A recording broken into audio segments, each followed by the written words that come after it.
This is Mega Man Zero for the Game Boy Advance. Oh, it's been a while since I've been on this one, but this time around I have added the Mega Man Zero Revisited hack by Power Panda, and the Mega Man Zero Restoration hack by SCD. So if you want to know what the latter is...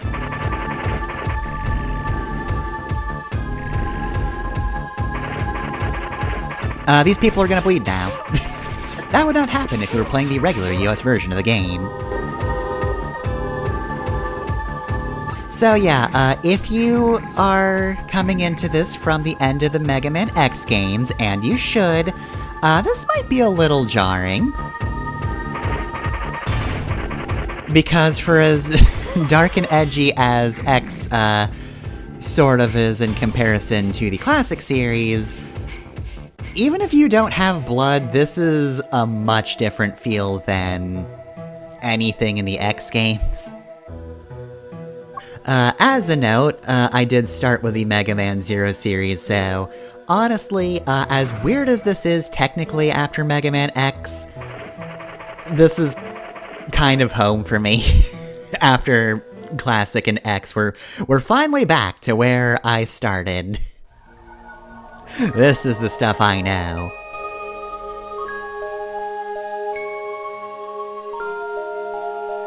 Please, please, please, God, be Zero. We have absolutely nowhere else we can go.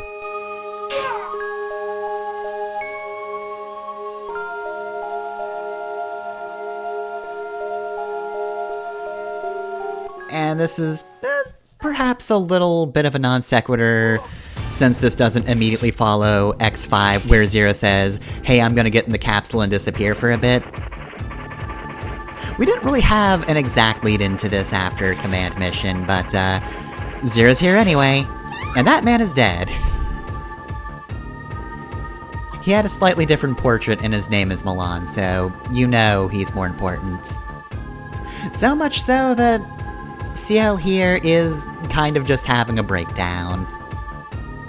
Between that and the fact that literally everybody else other than her and this fairy right here are dead, I can see why she might just sort of stop for a sec.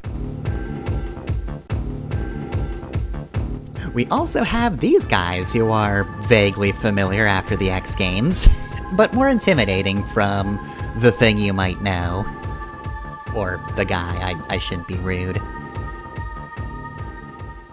So yeah, we pretty much are starting the game off the end of somebody else's story.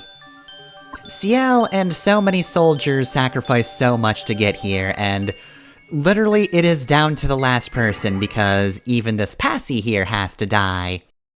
However, her sacrifice was worth it. Zero is back. So yes, to the theme of Zero, it's time to start our first mission. We really do not waste much time in this one. She said help me, we say yes. Though before we go, kill these guys and then make sure to double back because we got a Cyber Elf. So we're kind of just gonna blaze through this whole thing. Cyber Elves will be explained more later, but as a note, if you want all of them, you are gonna need to double back a few times. Some enemies drop Cyber Elves, and a lot of the ones towards the beginning of the game are based off a number that you aren't going to run into naturally. Unless you backtrack, which is a little annoying. But nonetheless, I'm going to be getting everything anyway, so we do have to go backwards a bit to get some extra kills in. Also, as a note, since we're not talking about Cyber Elves, the gun we have right now is not the Z-Buster, although this game does refer to it as such.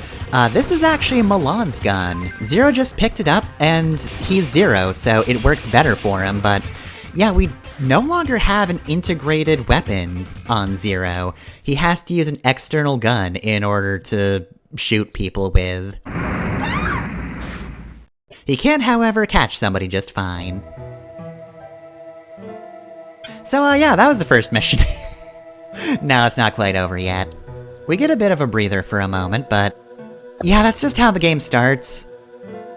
if you're not used to the Zero games, it's not gonna go that quickly. You'll have to really get your bearings, but it's not that much different from the X games, so if you're coming in from X, you're probably not gonna take that long to break yourself into this one.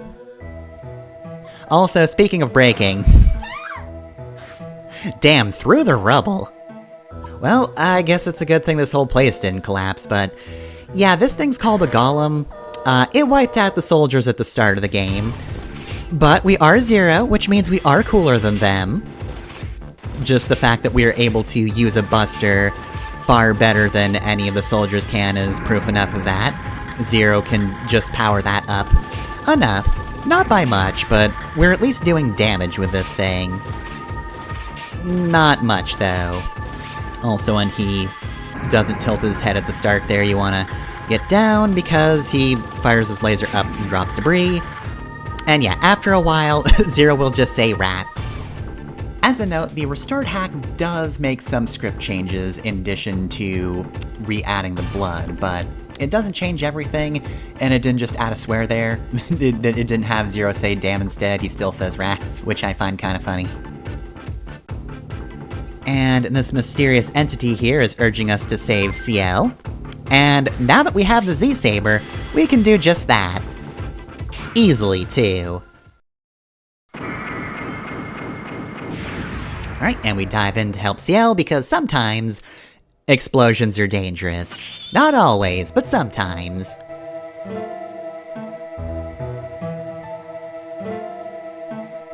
Alright, well, we were able to tackle that whole thing really easily. But unfortunately, while she's pretty sure we're Zero, Zero here isn't entirely sure, because he has... amnesia. Oh, sorry, hibernation sickness. He's been sleeping for too long.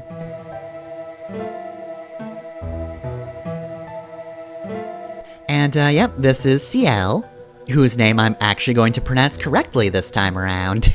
Unlike the original LP, where I pronounced it Seal. But no, that is, French for sky.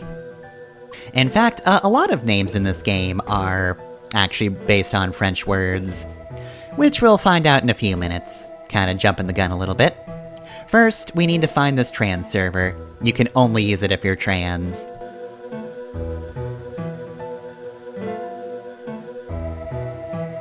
Alright, so just hop on, and we can finish the first mission.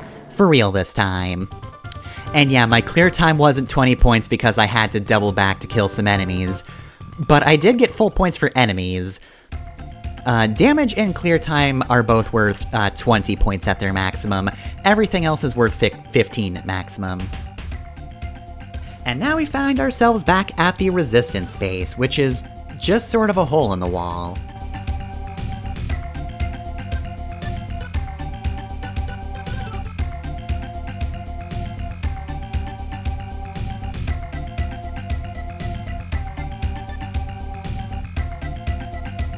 Alright, we're probably pretty screwed, unless Zero exists. He's kind of this weird cryptid, we're not entirely sure he's real, but like, if he is, that would really help.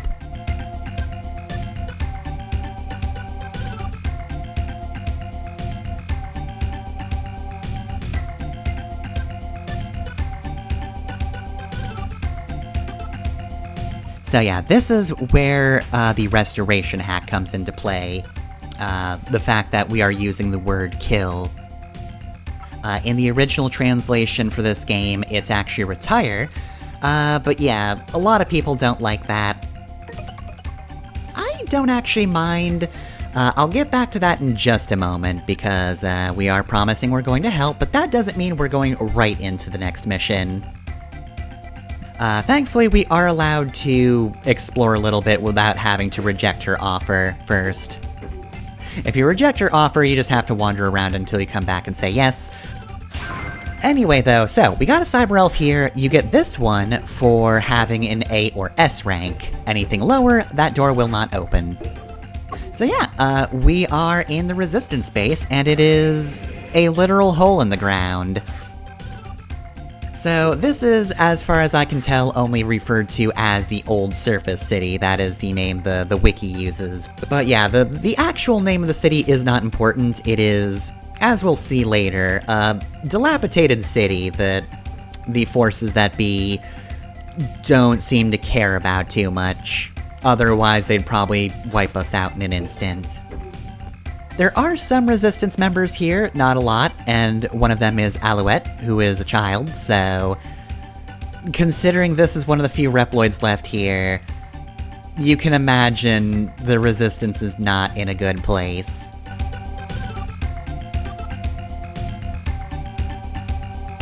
Anyway though, right, so back to the restoration hack. I definitely wanted to add that for the blood. I'm not, like, overly enamored with it, but it was a feature in the originals, and, you know what, giving everything blood kinda helps set the tone. Everything bleeds, that's what you need to know about Mega Man Zero. But yeah, I wanted to add that back in. I was initially worried about the fact that it makes some changes to the translation, though, because I don't actually mind the fact that it uses retired, necessarily. Because I think, for Neo Arcadia, our enemies, it makes sense that they would refer to the Reploids here, I guess for lack of a better terms, with an inhumane word. It is trying to dehumanize the Reploids who are here in the Resistance, and I think that's fitting.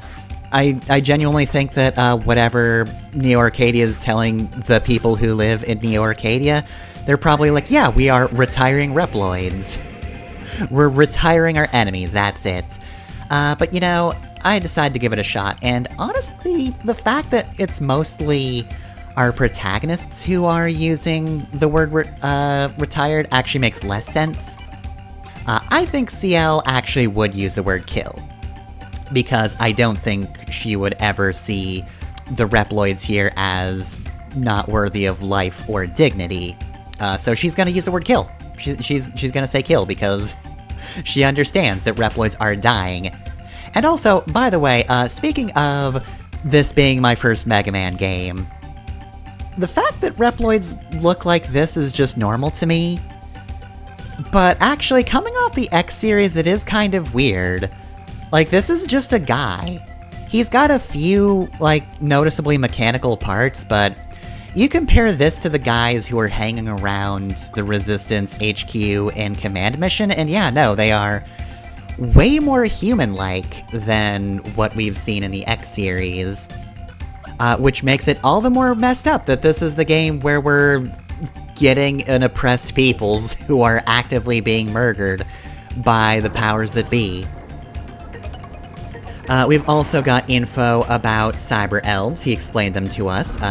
Passy was one of those Cyber Elves, but guess what? They're a gameplay mechanic. And much like Passy, if you use them, they die. The smaller ones are easy to use. You just set them, and you're able to use them in a mission. No real other thing to do about it. But once you use them once, they're just dead. For real. They are actually dead, and the game just refers to them as such. But there are bigger Cyber Elves that are more permanent. They give you stuff like health upgrades or help Zero's movement, you know, stuff like that. Those require E-crystals to upgrade, so you can't use them immediately, but when you can, the reward is a lot better, because, again, it's a permanent upgrade and not just someone helps you shoot some bullets for a bit. It is actually HP increases and all that stuff. Bit of a downside. In Mega Man Zero, the more elves you use, even permanent ones, the worse your score is. If you use permanent ones, you're actually kind of shooting yourself in the foot if you do care about your score. So yeah, be careful using them. Score is, in general, the thing I think most people find difficult about the Zero series, because you are technically allowed to use as many upgrades as you want, or just kind of have garbage runs if you want. But there's just something about the results screen that feels so judgmental. That, like, anybody who plays this game does not want to get a low rank. and either you put the time in and you practice, or you don't want to do that, and then you just get kind of annoyed when you get bad ranks. So yeah, typically if there's a reason somebody bounces off of Zero, it will be because of that. Again, this is my first Mega Man game, so like, to me, I feel like the classic games are actually more difficult than Zero. Forgetting about the ranking system for a moment, I think that Classic's a little more difficult. But I, again, am just sort of used to this game and how it works. This is Servu, who is telling us about our weapons, which, now that we have the Z-Saber, we're actually able to charge our Buster as well, due to the fact that Zero can actually combine his Saber into his Buster and use it as a kind of battery to power it up, which is cool as hell. Like, just about all of Zero's weapons in these games is based off the Z-Saber. Unfortunately for this game, and the next, we have this mechanic. Servo explained it, but every weapon has stars. I'll talk more about this in the next episode, but needless to say, this is a lot of people's least favorite part about the first two games, is that I don't have to worry as much about that, though. What I do need to worry about is switching to Type B of attack mode. I don't want to have to hold anything down to use my sub or main weapon, so yeah, I much prefer B, and I don't know why that's not the default. Oh well. Anyway, though, that will just about be it, though. We are done with the first episode. We've completed our first mission, saved Ciel from death, and also some of the depths of despair. Probably not all of them, though. She seems like she might have some issues after that first mission. But yeah, we also explored the resistance base, and next time we'll get to Ciel's next task.